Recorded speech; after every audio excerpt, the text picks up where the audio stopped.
সাথে চললাম ঝাড়গ্রামের উদ্দেশ্যে। ওখানে গিয়ে অনেক অনেক অনেক আনন্দ করেছি, কারণ আজকে হতে চলেছে বাবা মায়ের ব্যান্ডের অনুষ্ঠান। তো দেখতেই পাচ্ছ শঙ্খ আমার কোলে বসে রয়েছে।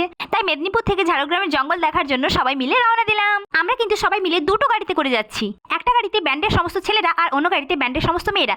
দীর্ঘ 5 ঘন্টার পর আমরা কিন্তু ঝাড়গ্রামে প্রবেশ করছি। আর এখানে দেখো কত সুন্দর গরুগুলোকে নাম্বারিং করা ছিল।